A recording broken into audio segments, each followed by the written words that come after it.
Another military whistleblower has come forward to investigative journalist Jeremy Corbell with testimony about a strange sighting at Eglin Air Force Base, the same installation where Congresswoman Anna Paulina Luna, Matt Gaetz, and Tim Burchett were denied access when they attempted to investigate UFO activity. The whistleblower, Army Ranger Daniel Gockerell, witnessed something in 2006 that bears striking similarities to what Dylan Borland described in his recent congressional testimony. A massive triangular craft displaying capabilities that looked out of place. But there is a crucial difference. Daniel watched this 300-foot triangular object perform repeated test runs while surrounded by military personnel, Humvees, black SUVs, and portable lighting equipment. This was not a fleeting encounter with an unknown intruder. This appeared to be an organized military operation testing technology that looked just like a UFO. Years later, at a classified meeting in Pentagon City in Virginia, Daniel met with other military witnesses who described the exact same craft, checking off every characteristic he had observed. So the question we need to answer is simple. Is this a non-human craft that our military has encountered, or is this ours? Is this fitting into the statement that the Tic Tac was Lockheed Martin's all along? As always, I'm here to report the information without bias, and you can decide what to believe. You can find the sources in my detailed articles at ufonews.co, along with in the description box below. Hey ufologers, I'm Cristina Gomez, and welcome to this episode of UFO News Updates. Back in February of 2006, Daniel was confined to a medical facility at Eglin Air Force Base in Florida, recovering from catastrophic injuries sustained during Ranger School, a spine compression fracture, and traumatic brain injury from a bad parachute jump that had left him in a back brace with crutches, immobilized in bed. But then late one night, something woke him up, a sound powerful enough to shake the building. He described it as a large engine powering up and down repeatedly, cycling through some kind of startup sequence. And despite his injuries, Daniel made his way to the staff deputy desk, asked for a cigarette, and stepped outside. Here's what Daniel mentioned on the Weaponized podcast. And I saw Humvees, military personnel out there, look like, and some black SUVs. And I see hovering, about 15 to 20 feet off the ground, this giant, maybe 300 or so feet in length aircraft. There was no visible cockpit, no visible like traditional fuselage or engine. Like I couldn't see.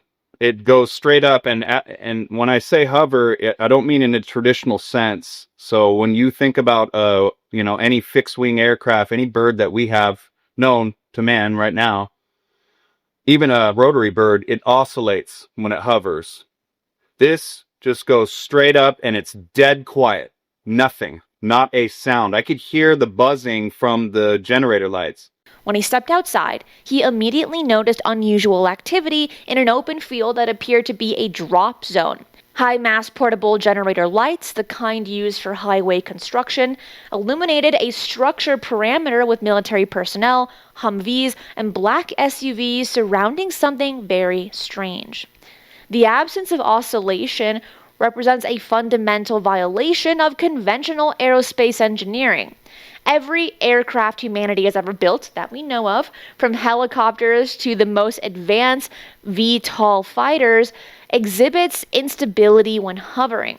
Maintaining a stationary position in mid-air requires constant micro-adjusting to compensate for air currents, weight distribution, and thrust variations. So these corrections produce visible motion. And what Daniel observed was perfect stability, as if the craft was locked to a fixed point in space rather than balancing on thrust. When the craft banked and departed, he gained a clear profile view that revealed its geometry and lighting configuration. This aircraft, when it banks, I can see that it's a perfect triangle, and it's gigantic, and it has a white light at each apex of the triangle and a large white light in the center. And it takes off and it zips out of sight. I mean, Mach something we don't know. And the biggest shock to me at that point was there was no audible report. There was nothing, like something going that fast, it's going to bust the sound barrier, you're going to hear it. The departure sequence presents the most significant technical anomaly. When any object accelerates faster than the speed of sound, it generates a shock wave, the sonic boom. Military jets breaking the sound barrier produce booms that can shatter windows miles away. And yet, Daniel heard nothing. But the craft didn't simply depart, it returned. Multiple times, and he watched it perform what appears to be repeated test runs, accelerating out of sight, returning to canopy level, pausing momentarily, and then accelerating again in the same direction. This was operational testing. The presence of military personnel, all of these Humvees and black SUVs, and even the professional lighting equipment reinforced this. According to Daniel, nobody at the base treated this as unusual. The staff duty specialist casually attributed the activity to the Aurora project and dismissed it as routine Air Force testing. Consider this. If you witness military personnel conducting test runs of a 300-foot craft that violated basic physics, would you assume it was human technology that we developed in secret? Or would the capabilities suggest we reverse engineered something that we recovered? Drop your thoughts in the comments and subscribe to never miss the latest UFO news. What happened years later makes this question more critical than what you might think. Eglin Air Force Base has emerged as a focal point in congressional UAP investigations, and in recent years, Anna Paulina Luna, Matt Gaetz, and Tim Burchett visited Eglin, seeking briefings and attempting to interview pilots who had reported anomalous encounters. And they faced pretty extraordinary resistance. The commanding officer allegedly left them waiting and was either relieved of duty or transferred during the visit. Congressional representatives with oversight authority were effectively stonewalled at the same facility where Daniel had watched a triangular craft perform test runs nearly 2 decades earlier. And it was even mentioned at the 2023 UFO hearing. Take a listen. Several months ago, my office received a protected disclosure from Eglin Air Force Base indicating that there was a UAP incident that required my attention. I sought a briefing regarding that episode and brought with me Congressman Burchett and Congresswoman Luna. We asked to see any of the evidence that had been taken by flight crew in this endeavor and to observe any radar signature as well as to meet with the flight crew. We were not afforded access to all of the flight crew. And initially, we were not afforded access to images and to radar. Thereafter, we had a bit of a discussion about how authorities flow in the United States of America, and we did see the image. And we did meet with one member of the flight crew who took the image. The image was of something that I am not able to attach to any human capability, either from the United States or from any of our adversaries. Better yet was Tim Burchett bringing it up again on the Shawn Ryan show. What Matt said in the hearing, he said these were craft that were none of our enemies or our adversaries or friends had, and nobody in this world had this type of aircraft. Is that correct? And they all said, nope, nobody's got those.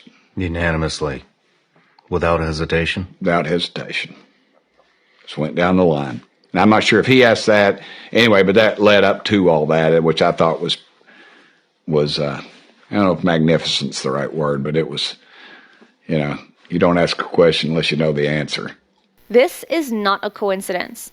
Eglin appears, according to testimony, to function as a nexus for activities that military leadership prefers to keep compartmentalized from congressional oversight.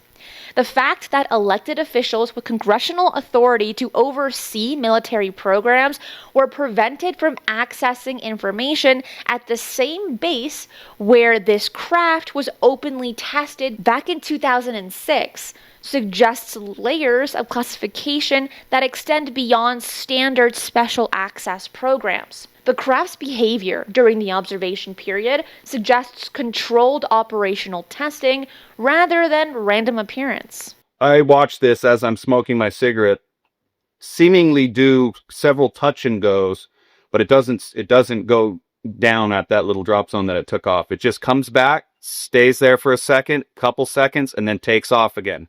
Comes back, stays there for a couple seconds, takes off again.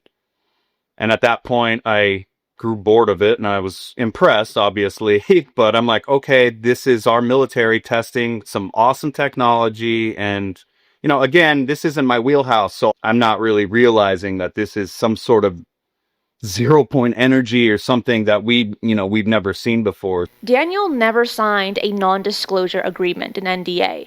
No security personnel approached him to confiscate his phone or confine him for briefing.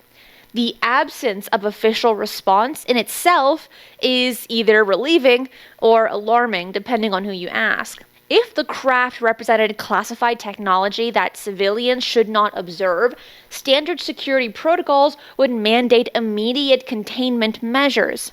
The fact that none occurred suggests either the observation was not considered a security breach or the containment was impractical given the visible nature of the testing. In 2024, Daniel attended a private meeting in Pentagon City with congressional investigators and other individuals who had come forward with testimony about advanced aerospace phenomena. When I did go up to that meeting up there, Pentagon City, I talked to a couple other whistleblowers, and they both talked about the same exact craft. It would be one thing if it was, oh, I saw a flying disc, and oh, this guy saw a flying disc. But no, he's literally telling me and just going down the list and checking off every characteristic of what I had seen. This corroboration connects to a broader pattern of triangular craft reports from military witnesses. Dylan Borland, whose congressional testimony preceded Daniel's, described a similar triangular craft, though Borland's account included a distinctive gold lava-like substance dripping from the craft, which Daniel did not observe. But this suggests either multiple variants of similar technology or the same craft operating in different modes. Daniel himself expressed hope that the craft represents American technological advancement, telling investigators he was optimistic that the government has some control over this technology. But his testimony also reveals uncertainty. When asked why such advanced craft had never appeared in theater of war operations where they would have provided tactical advantage, he had no answer. If this technology had existed since at least 2006, why has it not been deployed? Why has it not revolutionized transportation, energy generation, or even space exploration? What do you think is being tested at Eglin? Human breakthrough technology or something we reverse engineered? Leave your thoughts in the comments below. I'm Cristina Gomez, and that is it for today. I will see you next time for another UFO news update. Be safe, and remember, keep your eyes on the skies.